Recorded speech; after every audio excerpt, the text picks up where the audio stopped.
अल्लाह के नाम से स्टार्ट करते हैं चीज़ों को। बड़ा ही important lecture, foundation of multiple subjects. बहुत सारे सब्जेक्ट्स की जो फाउंडेशन है वो आज का टॉपिक है, ठीक है। इनफैक्ट मैं कहूँ कि आज का टॉपिक सोशल साइंसेस की फाउंडेशन है, तो ये बात गलत नहीं होगी, ये बात सही होगी, ठीक है। सोशल साइंस का मतलब ये है कि चाहे वो सोशियोलॉजी हो, चाहे वो मीडिया स्टडीज हो, चाहे वो ग्लोबल डेवलपमेंट हो, चाहे वो ग्लोबलाइजेशन हो, इन तमाम सब्जेक्ट्स के अंदर ये लेक्चर अगर आपको समझ में आ गया तो ये तमाम लेक्चर की फाउंडेशन समझ में आ जाएगी कि भाई ये जो बात हो रही है क्यों हो रही है, ये बंदा डिफरेंट बात क्यों कर रहा है और ये बंदा डिफरेंट बात क्यों कर रहा है। ये कहानी को समझना बहुत ही ज़्यादा जरूरी है, ठीक है। तो एक तरह से मैं कह सकता हूँ ये लेक्चर सोशल साइंसेस की बात है। मीडिया स्टडीज वाले बच्चों के लिए भी ये बहुत इंपॉर्टेंट चीज़ है। In fact A2 level media studies के अंदर ये बड़ा ही इंपॉर्टेंट टॉपिक कंसिडर किया जाता है। सोशियोलॉजी के अंदर भाई ये फाउंडेशन है, सही है। तो जनाब अल्लाह ताला के नाम से स्टार्ट करते हैं इस चीज़ को। सबसे पहले मैं एक आर्गुमेंट लेके आता हूँ, सबसे पहले मैं एक आर्गुमेंट लेके आता हूँ। बंदे का नाम है कॉन्ट, ऑगस्ट कॉन्ट कहते हैं इसको। सोशल साइंसेस के अंदर बड़ा ही इंपॉर्टेंट बंदा है। इसने दुनिया की तारीख को, दुनिया की जो सोशल साइंसेस या फिलॉसफी की हिस्ट्री है उसको उसने एक तरह से समराइज कर दिया चीजों के अंदर। जैसा कि इसने कहा दुनिया के एक एरा को उसने कहा कि दुनिया में जो एक टाइम था वो एक थियोलॉजिकल टाइम पीरियड था, पुराने जमाने का, जिसको ट्रेडिशनल सोसाइटी कहते हैं, थियोलॉजिकल सोसाइटी। थियोलॉजिकल सोसाइटी के जो टर्म इसने यूज की, एक्चुअली क्यों यूज की कि ये वो सोसाइटी थी जिन सोसाइटीज के अंदर रूल ऑफ रिलीजन एग्जिस्ट करता था, रूल ऑफ रिलीजन एग्जिस्ट करता, समझ आएगा, यानी कि रिलीजन का रूल।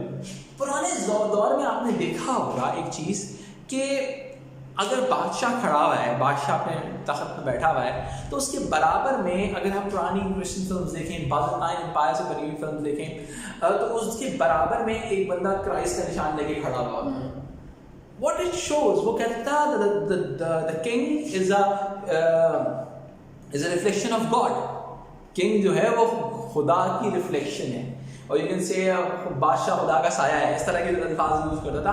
यानी कि एक्चुअली उसका मतलब ये था कि religion is endorsing the orders given by the king. जो किंग ने ऑर्डर्स दिए हैं उसको रिलीजन इंडोर्स करता है, उसको रिलीजन इंडोर्स करता है, ठीक। अब उसको जो रिलीजन इंडोर्स करता है, यानी कि उस दौर में दुनिया की हर एक्सप्लेनेशन रिलीजन के साथ में, यानी कि everything is linked with religion, कि जो चीज रिलीजन कह रही है वही बात दुरुस्त है। हर चीज की एक्सप्लेनेशन रिलीजियस मीनिंग्स के अंदर आइडेंटिफाई की जाती थी इस दौर में। फिर हम थोड़ा सा आगे जाते हैं। कौन कहता है एक बात कि उसके बाद दुनिया में एक मेटाफिजिकल टाइम पीरियड आया, metaphysical time period, metaphysical society भी कह सकते हैं आप इसको। ये वो टाइम पीरियड था जब science and logic challenges the religion. फिर उसके बाद आहिस्ता आहिस्ता साइंस और लॉजिक ने रिलीजन को चैलेंज करना शुरू किया, रिलीजन को चैलेंज करना शुरू किया। जब साइंस एंड लॉजिक ने रिलीजन को चैलेंज करना शुरू किया जनाब, तो क्या होगा, कुछ ना कुछ तो होगा।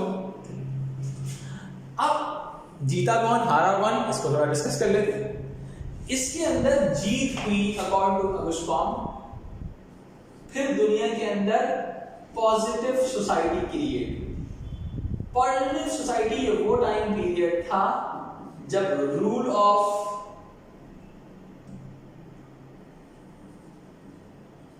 साइंस एंड लॉजिक नजर आया दुनिया।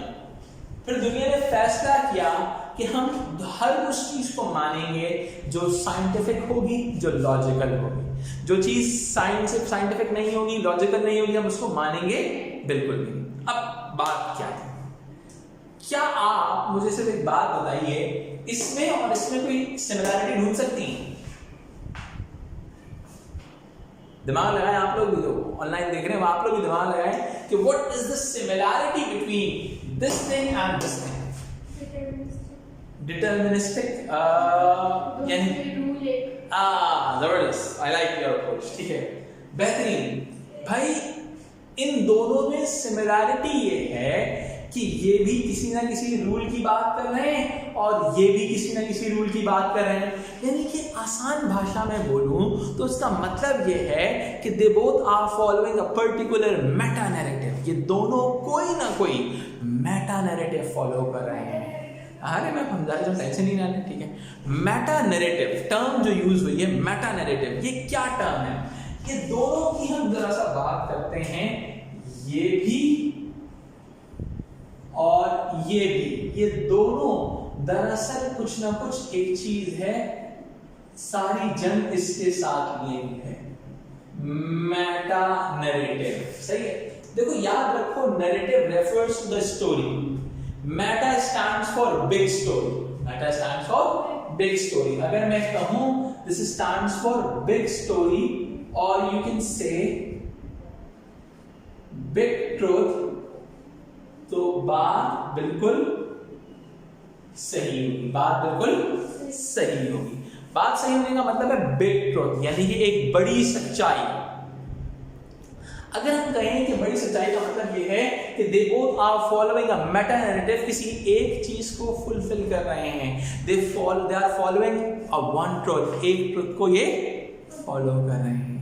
एक सच्चाई को पकड़ लेते हैं और उस सच्चाई का ढोल पीटते रहते हैं, एक सच्चाई को पकड़ लेते हैं और उस सच्चाई का ढोल पीटते रहते हैं। इट मींस इस एरा के अंदर जो लोग थे वो रिलीजन का पीछा छोड़ने को तैयार नहीं थे। इस एरा के लोग साइंस का पीछा छोड़ने को तैयार नहीं है। दुनिया की हर एक्सप्लेनेशन को वो साइंस के थ्रू आइडेंटिफाई करना चाहते हैं। दुनिया की हर एक्सप्लेनेशन को ये लोग रिलीजन के थ्रू आइडेंटिफाई करना चाहते थे। ठीक है, यानी कि अगर मैं कहूं मेटा नैरेटिव या फिर आप बिग स्टोरी को फॉलो करते थे, अगर ये बात समझ में आ गई है तो हम थोड़ा सा और आगे बढ़ते हैं। चलिए जनाब, अब इस चीज को मैं थोड़ा सा डिफाइन करता हूं। मैं दुनिया को 3 हिस्सों में डिवाइड करता हूं, दुनिया को 3 हिस्सों में डिवाइड करता हूं। सही, अब 3 हिस्सों में डिवाइड करने से पहले मैं कुछ चीजें आपको समझाना चाहता हूं। ठीक है, अगर कहीं पे भी मॉडर्न का वर्ड लिखा हुआ आ जाए, सही है, मॉडर्न का वर्ड लिखा हुआ आ जाए तो आप इससे समझें इंडस्ट्रियलाइजेशन की बात हो रही है, इंडस्ट्रियलाइजेशन।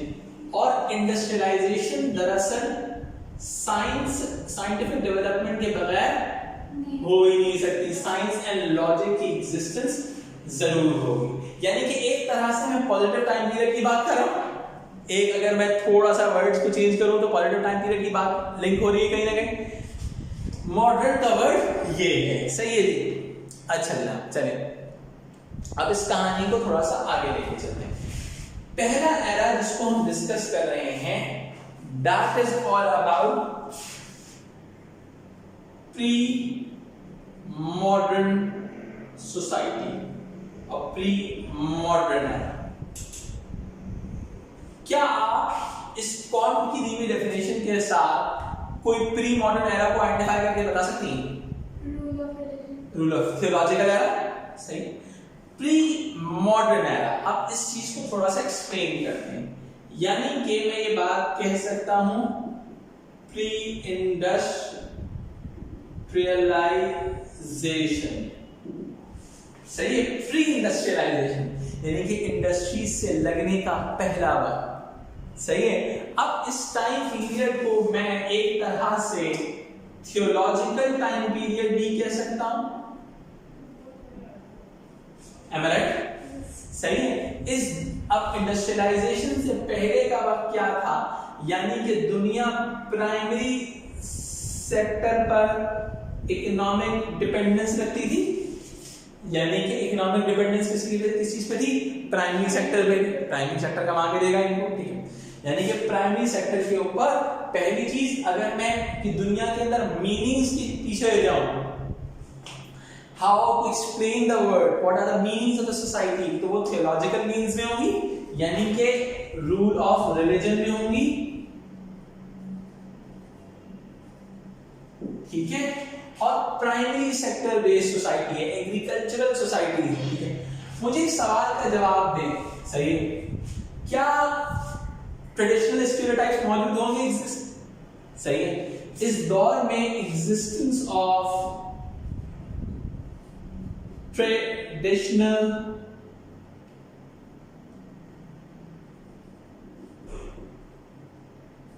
स्टीरियोटाइप्स, ठीक है, समझ आए। ट्रेडिशनल स्टीरियोटाइप यानी कि ट्रेडिशनल स्टीरियोटाइप का मतलब यह है कि उस दौर के अंदर ट्रेडिशनल स्टीरियोटाइप को मैं एक्सप्लेन करूं, सही।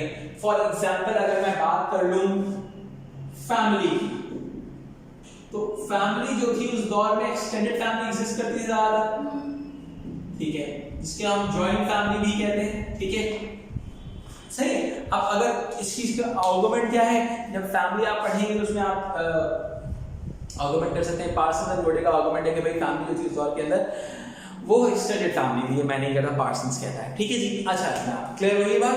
अच्छा, इसके अलावा अगर हम उस वक्त मीडियम ऑफ कम्युनिकेशन की बात करें, तो हम उस वक्त जो हमारा उस दौर का जो मेजर मीडियम ऑफ कम्युनिकेशन था वो था बुक्स वगैरह, राइटर वगैरह, सही है। यानी कि मैं अगर उस दौर की बात करूं, देखिए बहुत सारे लोग कहते हैं कि प्रिंटिंग प्रेस इस दौर में मौजूद था, नहीं जनाब। प्रिंटिंग प्रेस मॉडर्निटी की इजाद है जब इंडस्ट्रियलाइजेशन हुई।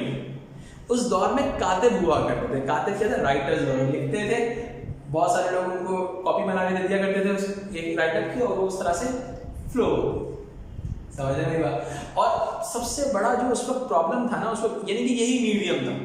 कहते हैं गालिब का बहुत बड़ा हिस्सा जो दीवान का, यानी कि जो गालिब का आज तक जो दीवान है, यानी कि जो उसकी पोइट्री है, उसका बहुत छोटा हिस्सा हम तक पहुंचा है।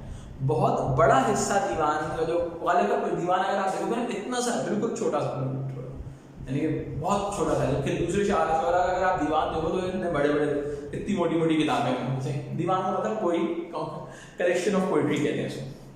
तो क्योंकि गालिब का दीवान का बहुत बड़ा हिस्सा 1857 की वॉर के अंदर जिस जगह पर मौजूद था वहां पे आग लग गई थी, तो हम तक पहुंच ही नहीं सका। देखो फेलियर है, सही। दुनिया में बहुत सारे साइंटिस्ट, मुस्लिम साइंटिस्ट की बहुत बड़ी ज़्यादा वर्किंग जो है वो बगदाद के अंदर, जब बगदाद मंगोल्स ने कब्जा किया तो बगदाद की लाइब्रेरी को आग लगा दी। वो मंगोल आधे से ज़्यादा पागल थे, ठीक है। वो जिस शहर में कब्जा करते थे दोनों एक काम किया करते, बट घटिया नहीं तो नहीं, घटिया काम किया करते थे। पहला क्या करते थे, उस शहर की लाइब्रेरी को तबाह कर देते ताकि उसमें जितनी रिसर्च हुई है सारी खत्म हो जाए।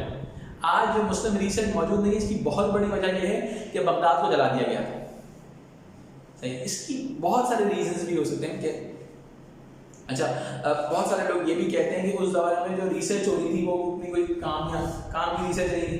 यानी कि जब मंगोल बाहर खड़े हुए थे बगदाद के शहर में, तो लोग बहस ये कर रहे थे कि कौवा हलाल है हराम है। तो ये हिस्टोरिकल चीजें मौजूद हैं। तो कोई भी शहर फतह होता है तो उसके पीछे कोई ना कोई लेजीनेस होती है लोगों की, जिसकी वजह से वो चीज़ होती है, ठीक है। वरना अगर कोई बड़ी कोई जिदार कौम होती है और अगर उसका कोई शहर फतह होता है, वो हार भी जाती है तो दुनिया याद रखती है। टीपू सुल्तान हार गया अपनी जंग, लेकिन वो आज भी तारीख में जिंदा है। बैटल ऑफ प्लासी के अंदर उनका जो क्या नाम था, नाम भूल गया, वो हार गया कतारों की वजह से। रूलर नवाब ऑफ बंगाल था, वो हार गया, लेकिन वो आज भी जाना जाता है, ठीक है। तो ये एलिमेंट्स एग्जिस्ट करते हैं इस तरह के, ठीक है। यानी कि उस जमाने में जो मीनिंग्स थी, existence of traditional society, stereotypes की जब बात करते हैं फैमिली के हवाले से, मीडिया के हवाले से, रिलीजन के हवाले से, लेकिन वो हर चीज रिलीजियस मीनिंग्स में एक्सप्लेन की जाने की कोशिश की जा रही है, ठीक है। फिर दुनिया में क्या होता है कि दुनिया में एक नया एरा क्रिएट होता है जिसको हम कह सकते हैं मॉडर्न सोसाइटी,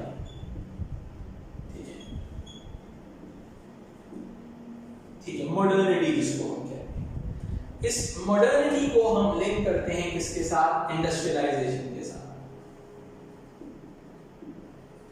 जब इंडस्ट्रियलाइजेशन हुई ना, तो हम इसको पॉजिटिव एरा के नाम से भी जानते हैं, और हम इस बात से भी जानते हैं कि रूल ऑफ साइंसेस, सही है। यानी कि दुनिया को चीजों को एक्सप्लेन करने का एक नया पैरामीटर मिल गया, सही है। अब उसके अंदर क्या हुआ, सेकेंडरी सेक्टर क्रिएट हुआ इकोनॉमिक मींस में, ठीक है। अच्छा, अब जब positive society rule of sciences आया तो दुनिया में न्यू थ्योरीज पैदा हुई चीजों के हवाले से, न्यू थ्योरीज पैदा हुई। जैसा कि एग्जांपल ले लेते हैं, बिग बैंग थ्योरी हुई। थियोलॉजिकल सोसाइटी का कहना था कि दुनिया खुदा ने बनाई, ये कहते हैं बिग बैंग कहते हैं। बिग बैंग का मतलब ये है कि दुनिया धमाके से पैदा हुई, सही है। इसके अलावा डार्विन्स थ्योरी ऑफ एवोल्यूशन हुई, थ्योरी ऑफ ह्यूमन एवोल्यूशन, इंसान कैसे पैदा हुआ, इंसान गंदा से बने थे, ठीक है जी।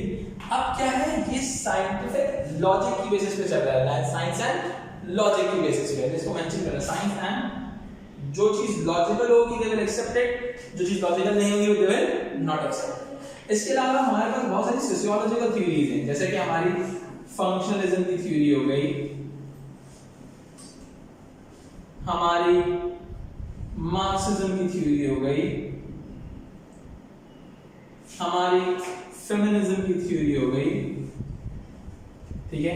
ये सारी थ्योरीज भी इसी दौर की इजाद है जी, मॉडर्न, इतनी पुरानी नहीं, 1750 की बात करता है, जब फ्रेंच रेवोल्यूशन आया उसके बाद की बात की गई, ठीक है। तो जैसे बिग बैंग थ्योरी आपको पता है, फंक्शनलिज्म जो थ्योरी है वो सोसाइटी में एग्जिस्टिंग सोसाइटी को एक्सेप्ट करने की बात करती है, जैसा चल रहा है वैसा चलने दो। मार्क्सिज्म की थ्योरी है क्लास इनइक्वालिटी के अगेंस्ट बचाते हैं, क्लास इनइक्वालिटी है, कम्युनिज्म आया दुनिया के अंदर। फेमिनिज्म जेंडर इनइक्वालिटी को अपोज करता है, ठीक है। अब लेकिन इस दौर के अंदर भी हमें क्या नजर आता है, फॉर्मेशन ऑफ न्यू स्टीरियोटाइप्स। अच्छा, दुनिया में जब कोई नई चीज आती है ना बेटा, उसके नए कन्वेंशन होते हैं, नए तरीके होते हैं। भाई वायरस आया, कंप्यूटर आया तो वायरस भी आया, virus is the negative side of new computers, लेकिन उसको बचाने के नए तरीके। अब मैं अगर इस बात को थोड़ा सा और एक्सप्लेन करूं कि what is meant by this, इसका मतलब ये है कि दुनिया ने न्यू स्टीरियोटाइप्स फॉर्मुलेट किए, दुनिया को देखने के नए जाविये क्रिएट, समझ में आई बात। दुनिया को देखने के नए जाविये का मतलब क्या होता है, बहुत सिंपल सी बात।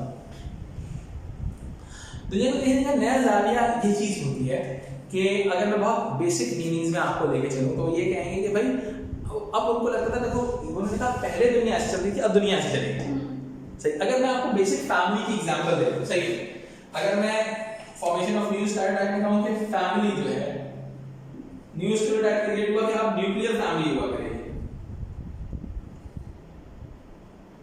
पुराने सिस्टम से निकल के हमने प्री मॉडर्न सिस्टम से निकल के मॉडर्न सिस्टम की तरफ आना है, ठीक है। न्यूक्लियर फैमिली का मतलब होता है इमीडिएट मियां बीवी बच्चों समेत बेसिक फैमिली स्ट्रक्चर्स, ठीक है। इसी दौर के अंदर हर चीज के अंदर कन्वेंशंस क्रिएट हुए। कन्वेंशंस का मतलब क्या है, न्यू कन्वेंशंस, मॉडर्न कन्वेंशंस जिसको हम कहते हैं। मॉडर्न कन्वेंशन ऑफ मीडिया का मतलब क्या है, अगर मैं आपको मॉडर्न कन्वेंशंस ऑफ आज भी दुनिया में जो कन्वेंशंस एग्जिस्ट करते हैं ना मीडिया के अंदर, कि भाई रिप्रेजेंटेशन ऑफ रियलिटी, कि भाई इस दौर में जब एक्चुअली इस दौर में मीडिया डेवलप होना शुरू हुआ, ठीक है। रेडियो आया, टेलीविजन आया, बहुत सारी चीजें आना शुरू। जब इस दौर में मीडिया डेवलप हो रहा था तो जाहिर सी बात है नए कन्वेंशंस भी आएंगे। अब मीडिया की कोशिश थी इस दौर में कि अपनी प्रोडक्शन को नियर टू द रियलिटी रखे, यानी कि उस दौर में ये चीज थी कि एक्यूरेट रिप्रेजेंटेशन होनी चाहिए या इनएक्यूरेट, यानी कि लोग सही और गलत के अंदर डिफरेंशिएशन करना चाहते हैं, ठीक है। यानी कि अगर मैं बहुत सिंपल सी बात करूं, anything which is considered as scientific और logical, anything which is considered as scientific, अब मैं मेंशन कर रहा हूं, anything which is considered as logical, anything which is considered as logical is a new convention। ये चीज क्या हो जाएगी, न्यू कन्वेंशन बन जाएगी हमारा। और anything which is considered as illogical, logical नहीं होगी, वो हम उसको रिजेक्ट कर देंगे। सही है? Illogical narratives were rejected by the modernists। जो मॉडर्निस्ट थे उन्होंने इलॉजिकल नैरेटिव्स को रिजेक्ट करना शुरू किया। जैसे कि दुनिया में सबसे ज्यादा जो इथीस्ट अप्रोच क्रिएट हुई है वो इस दौर में हुई, क्योंकि खुदा तक पहुंचना तो लॉजिक के बस की बात ही नहीं थी। जब कोई इंसान खुदा तक, जब कोई साइंटिस्ट खुदा को डिफाइन नहीं कर सका तो उन्होंने खुदा का इनकार कर दिया। समझ रहे मेरी बात? यानी कि उन्होंने कहा भाई ये तो एग्जिस्ट ही नहीं करता, इसका मतलब समझ रहे हैं? आ रही है मेरी बात? यानी कि उन्होंने कहा जब एक चीज एग्जिस्ट ही नहीं करती तो उन्होंने कहा भाई हम इस चीज को मानते ही नहीं है। ठीक है क्या? क्योंकि आप जो है इस चीज को एक्सप्लेन करने में कामयाब नहीं हो रहे। समझ आई बात? तो दुनिया में सबसे ज्यादा जो इथीस्ट अप्रोच क्रिएट हुई है वो क्रिएट ही मॉडर्निज्म में हुई। अब दोनों में सिमिलैरिटी क्या है? चाहे प्री मॉडर्निटी हो या मॉडर्निटी हो, दे बोथ आर फॉलोइंग, ये दोनों अप्रोचेस दरअसल मेटा नैरेटिव बेस्ड है। क्या है मेटा नैरेटिव का मतलब क्या होता है? Big truth. क्या होता है बेटा? बिग ट्रुथ, एक बड़ा ख्याल, एक बड़ा गुमान, big story.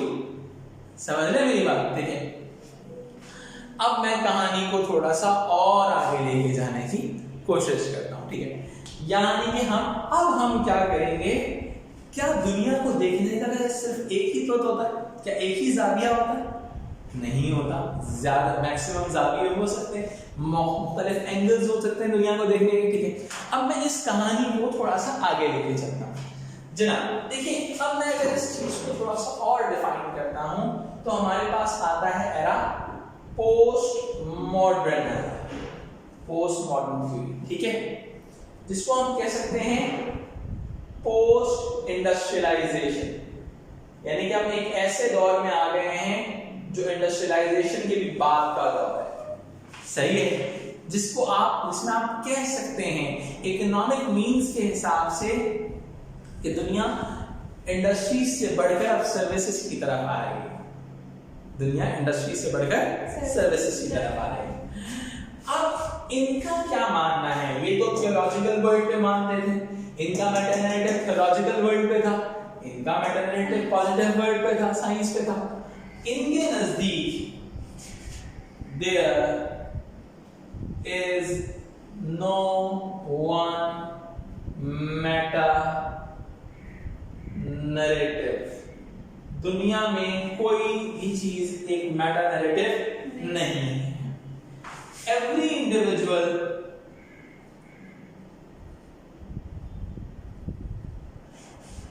will develop his own truth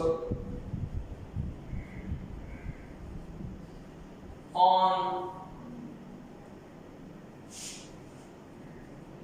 the basis of his own experiences। हर इंसान तमाम नैरेटिव को खुद एनालाइज करेगा और अपना नैरेटिव खुद क्रिएट करेगा। अपना नैरेटिव खुद क्रिएट करेगा rather than following a big truth or big narrative। Am I right? इस थ्योरी को हम एक तरह से माइक्रो सोशियोलॉजिकल थ्योरी भी कह सकते हैं, बिकॉज ये हर इंसान को आजाद छोड़ रही है अपने ख्यालात क्रिएट करने के लिए। आप big bang theory, Darwinism, functionalism, इन सब पर भी एक साथ यकीन रख सकते हैं। सही है, किसी पे भी नहीं रख सकते, आप अपनी थ्योरी भी क्रिएट कर सकते हैं। सही है।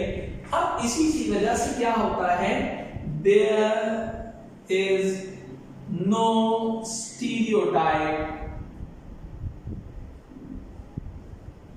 इन पोस्ट मॉडर्न सोसाइटीज,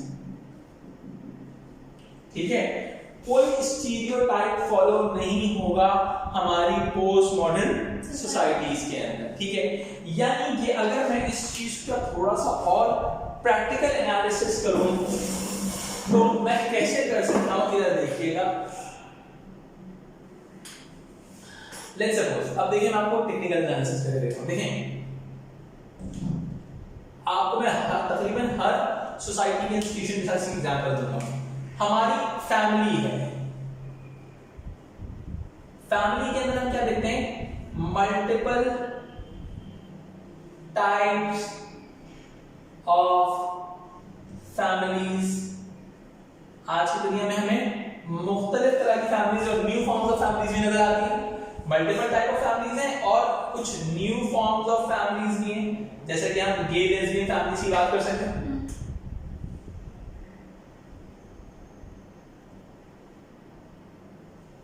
ठीक है, एजुकेशन के अंदर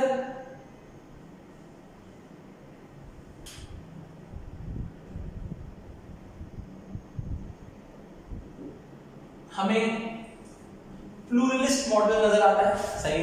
प्लूरलिस्ट मॉडल का मतलब क्या है,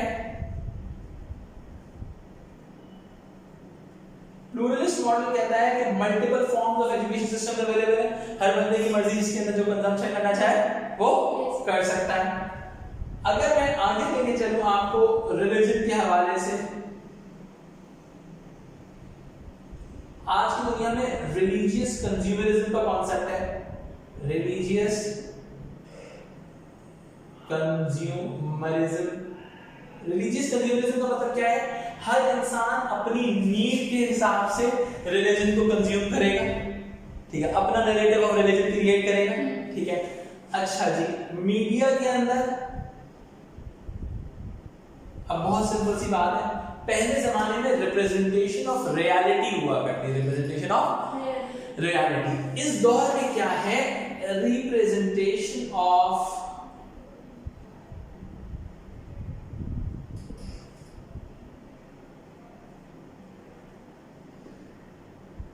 hyper reality. Hyper reality hyper reality क्या है, एक न्यू फॉर्म ऑफ रियलिटी। आप साइंस फिक्शन फिल्म्स देखते हैं, रियलिटी से बढ़कर है, सही है। आप वीएफएक्स देखते हो, गोलियां यूं चल रही, क्या रियलिटी में ऐसे गोलियां चल रही? पहले जमाने का मीडिया में था वो सोशल रियलिस्ट मीडिया था, यानी कि रियलिज्म के करीब था, जो सोसाइटी में हो रहा था उसके रियलिज्म के करीब था। लेकिन ये दौर का मीडिया जो है ये हाइपर रियलिटी बेस्ड मीडिया है। क्या है? हाइपर रियलिटी को बढ़ा चढ़ा के रिप्रेजेंट करता है। समझ आई बात? अच्छा, हमारे पास जो इसके अंदर थ्योरिस्ट आते हैं, जो बड़े इंपॉर्टेंट थ्योरिस्ट हैं पोस्ट मॉडर्निज्म के, वो मैं थोड़े से मेंशन कर देता हूं। स्ट्रीनाटी एक बड़ा इंपॉर्टेंट थ्योरिस्ट है। लियोटार्ड एक बड़ा, जिसने ग्रैंड नैरेटिव्स को अपोज करने की बात की। लियोटार्ड, ओशियन एडवर्ड, ये बड़े इंपॉर्टेंट थ्योरिस्ट हैं, ठीक है, जिन्होंने एक्चुअली ग्रैंड नैरेटिव्स और मेटा नैरेटिव्स को खत्म करके एक इंडिविजुअलिस्टिक अप्रोच क्रिएट करने की कोशिश की। इंसान आजाद हो इस दौर में, ठीक है। इस दौर में आपकी मर्जी है, आप किस without you're allowed to have, you're not following any convention, there is no problem with that, ठीक है। तो ये आइडियाज क्रिएट होते हैं। I hope this lecture will definitely help you to understand the postmodernism, postmodern theories, सही है। ये वो थ्योरीज हैं जो इंसान को आजाद करने की बात करती हैं, कि इंसान किसी भी कन्वेंशन में बंधे बगैर अपनी जिंदगी को अपने मीनिंग्स के हिसाब से गुजार सके, ठीक है जी। ऑनलाइन स्टूडेंट्स की कॉपी कर लें ताकि मैं इसको थोड़ा सा, ये से तीन थ्योरीज हैं, ये से पोस्टमॉडर्निस्ट हैं, उनकी कोई नहीं है। मॉडर्न इसके मॉडर्निस्ट के बहुत सारे हैं। Feminist Oakley, Marxist Karl Marx, Althusser, Bowles Gintis, सही है। Functionalism noble Durkheim, Talcott Parsons, समझ आई बात?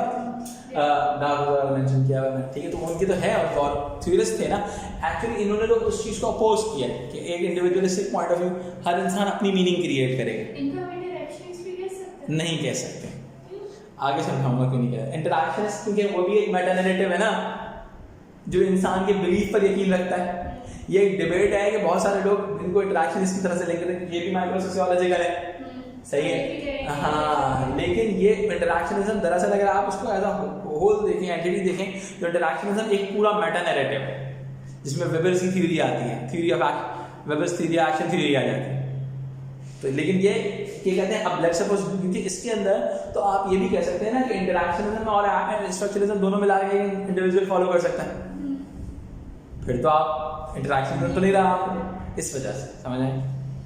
एवरी इंडिविजुअल, क्योंकि इनकी थ्योरी का जो बेसिक आइडिया है, दे अपोज अ ग्रैंड नैरेटिव्स, सही है, और कहते हैं every individual develop his own narrative, वो वाली बात।